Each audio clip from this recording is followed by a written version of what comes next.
world had just learned how to split the atom, and with it, how to split the sky. In 1945, when the first mushroom cloud rose above New Mexico, scientists called it a dawn of power. But not everyone saw the sunrise. Some saw the fallout. Radioactive dust drifted across oceans, settled on grass, milk, and bone. Inside that dust hid a ghost element, strontium-90, a mimic of calcium that sank into human skeletons. The question haunting every nuclear lab was simple: how much of it is inside us? The official answer was silence. The secret answer became Project Sunshine. On paper, it sounded harmless, a global study of radioactive fallout. Behind closed doors, it meant collecting human tissue, bone samples mostly from infants and children, to measure contamination. Between 1953 and the early 1960s, under the U.S. Atomic Energy Commission and allied agencies, scientists quietly gathered specimens from more than a dozen countries. Hospitals, morgues, universities, each provided material, sometimes labeled unidentified cadaver, sometimes not labeled at all. Official memoranda later confirmed consent was not always obtained. When reporters finally learned of the project years later, outrage followed.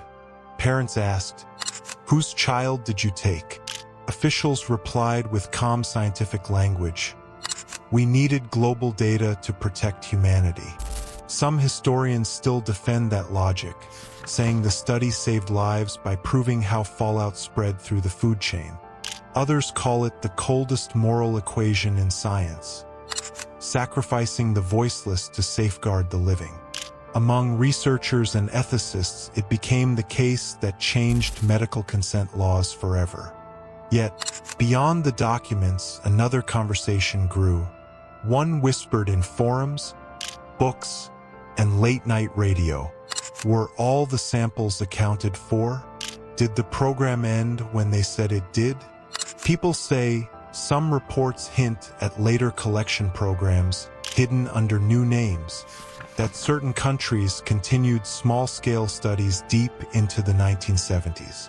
None of it is proven, but the rumors persist because every declassified page seems to raise two new questions. Project Sunshine was born from fear of invisible dust, but its legacy glows brighter than anyone wanted. It reminds us how easily the word safety can eclipse the word sacred.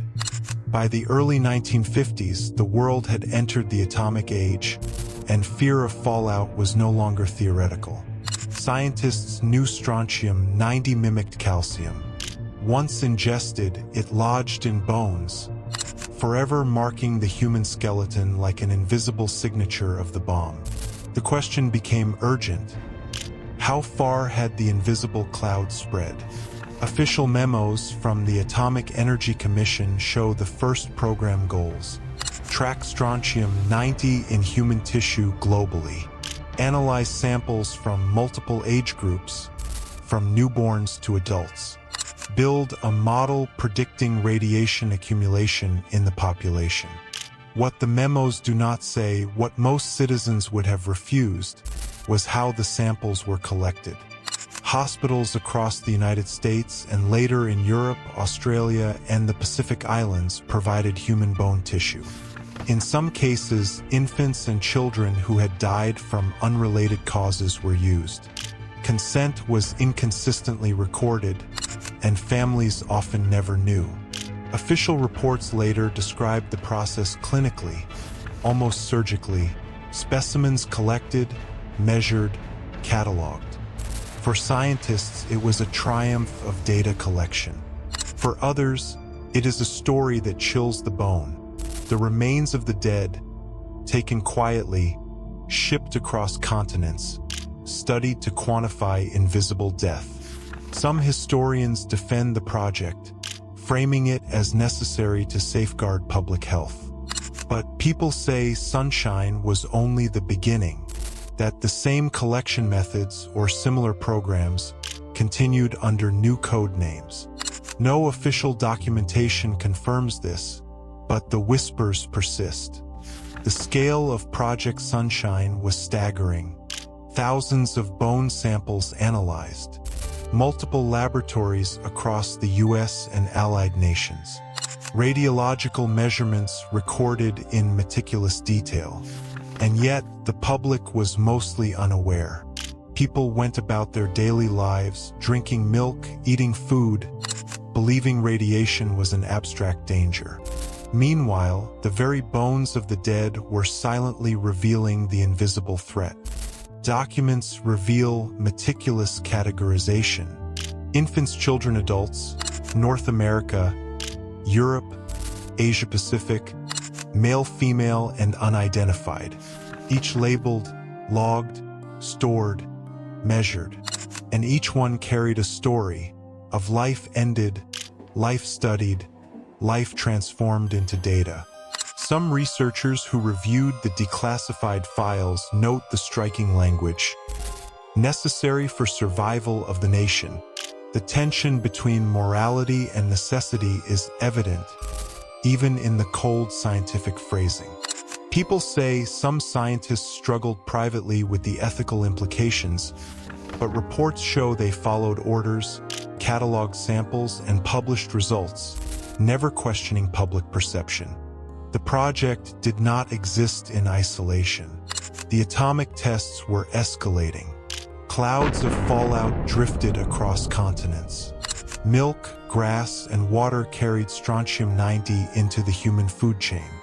Project Sunshine became a way to quantify the invisible threat, and yet the method itself, using the dead, sparked whispers that echoed long after. By the mid-1960s, Sunshine's results were being incorporated into public health policies. Milk standards, agricultural regulations, nuclear fallout safety all relied in part on measurements taken from bones, sometimes of children who had never consented. The same data that saved millions had been harvested in silence from the dead. And yet, the controversy did not end with declassification. People say the ethical questions raised by Sunshine still resonate today. How far can science go when the stakes are survival? How much of human life can be taken, cataloged, and quantified in the name of safety?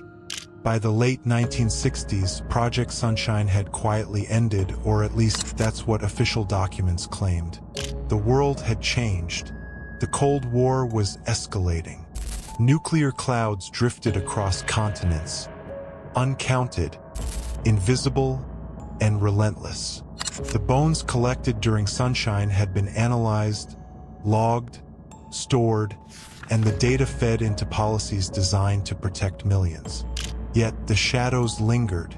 When the first declassified files emerged in the 1970s, public reaction was muted but tense. Citizens were shocked to learn that human remains, often from children, had been shipped across oceans for analysis. Parents asked questions. Scientists responded in measured language. The program was necessary to quantify risk and prevent greater harm. Some historians note the phrasing carefully avoided blame. Others, studying the documents decades later, still shiver at the clinical coldness of the reports. Specimens cataloged, measurements complete, samples verified. Words that mask the human stories behind them. And yet, not everyone accepted the official narrative. Some researchers argue these whispers reflect a simple truth. The world at the time prioritized survival and data over consent. Others say it reflects a darker question. What price are humans willing to pay for safety? Among the bones, the documents show patterns. Infants, children, adults, male, female, unidentified. Every measurement noted. Every life reduced to data points in a global equation of survival. Some say that these same data points influence policies in ways few realize. The milk standards, soil contamination limits, and even international nuclear treaties drew from the numbers Sunshine had produced. Every sip of milk, every bite of food, every regulation, traced in part to the measured bones of the past. Sunshine also became a mirror for ethics. Medical boards revised consent laws. Universities debated boundaries of research. Some officials later admitted privately that the program, while scientifically justified, weighed heavily on their conscience. People say some researchers never spoke of it again, unable to reconcile the cold calculus with the lives behind the numbers. The whispers didn't end with ethics committees. Among historians, ethicists, and online forums, the story of Sunshine remains a source of fascination and horror. It is famous among people that the Cold War, in its shadowed laboratories, demanded questions no one wanted to ask aloud. Was it necessary? Was it right? No single document can answer, only the echoes of measured bones and declassified memos. And now, decades later, the legacy of Project Sunshine sits in archives and memory. The data saved millions of lives, prevented unseen poison from spreading unchecked. The methods, however, remain a story that people repeat in hushed tones. If you feel a chill, a whisper in your mind, a shiver that refuses to leave, good. That is history speaking, unflinching, unyielding. Every measured bone, every cataloged sample, every official memo. It is a story that refuses to let us look away. And here's the thing: they are waiting for you to notice, to think, to question, to remember, because the story doesn't end in archives. It ends in the awareness you carry forward. If you want to follow the shadows, to uncover the hidden echoes of history, to hear the stories that were once too secret to speak, then stay with me. The next revelation waits. And the only way to make sure you don't miss it is to walk the path alongside us, where history refuses to let you go. Subscribe, not as a command, but as a choice. A choice to see what others ignore. A choice to confront the questions that whisper from the past. A choice to stand unflinching in the light and in the shadow.